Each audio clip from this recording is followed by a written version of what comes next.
Now, while much attention has focused on events in and around the Thai capital, what has been the effect of the week-old military coup on those living elsewhere, and in particular for those in provincial Thailand?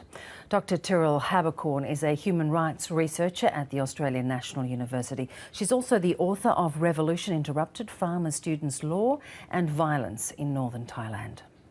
Dr. Haberkorn, thank you very much for talking to the world. Thank you for having me. Now, we get so much of our information through Bangkok, of course, but so crucial are the provinces where they have consistently voted in some reincarnation of the Shinawatra family. What are you hearing about what and how they view the coup? There's widespread opposition to the coup across both Northeast, and so the residents of those provinces who have been longtime supporters of first Thaksin and then the parties that came after, and then most recently Yingluck, were quite vocal in their opposition to the coup during the first few days when it was still possible to be somewhat vocal.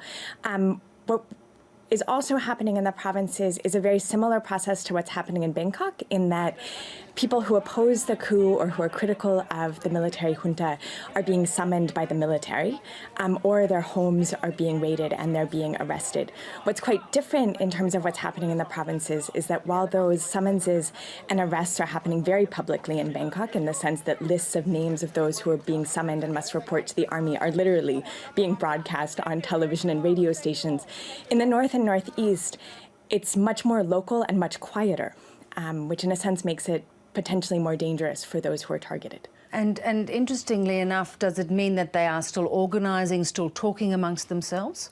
Absolutely. One thing that I've been quite surprised by, and actually very moved by as a human during the past week, has been that despite the ongoing repression, ongoing summonses, ongoing arrests, ongoing media clampdown, people all over the country are rising up to be critical of the junta, even though nearly every day there have been arrests.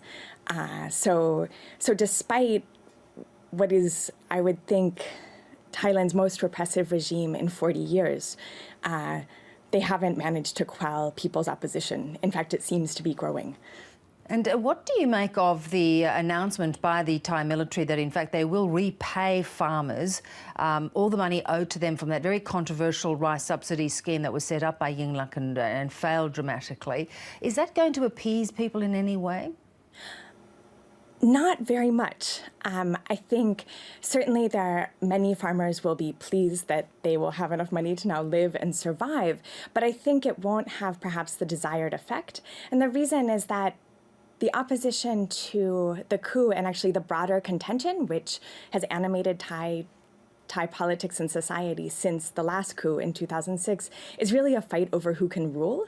And I think sometimes the populist supporters of Yingluck and before her, various people, including Thaksin, are perceived as primarily being interested in a more responsive social benefits program from the government. And of course, that is a piece of their popularity. But actually, a lot of their popularity came from the fact that they took poor and rural people seriously as voters, as members of the polity. And so simply paying back the rice scheme actually doesn't address that at all. But do you think they took them seriously any more than trying to buy their votes? I do, in the sense that, for example, with the village fund schemes under the Thai party, it wasn't simply giving money to villagers. It was giving villagers the autonomy to decide how to use that money. And I think that makes a huge difference. And so what about the South? Let's talk about the South for the moment, where we know there's been this long-running insurgency, Islamist insurgency. How does this play into any type of manageable resolution into the future? It's something that whichever government comes into power next will need to think very carefully about how to find peace. My sense is that it would have to involve some form of autonomy. The other thing is, quite frankly, every government in the last 10 years, martial law was declared in the South in January of 2004 and then emergency rule in July of 2005. So both during Thaksin's government. Human rights in the South under Thaksin were terrible. They actually haven't really improved under any subsequent governments. So unfortunately, the conflict in the south has simply been horrendous for those living in the region for 10 years. Dr. Tyrrell Habercorn, thank you very much for your insights. Thanks for having me.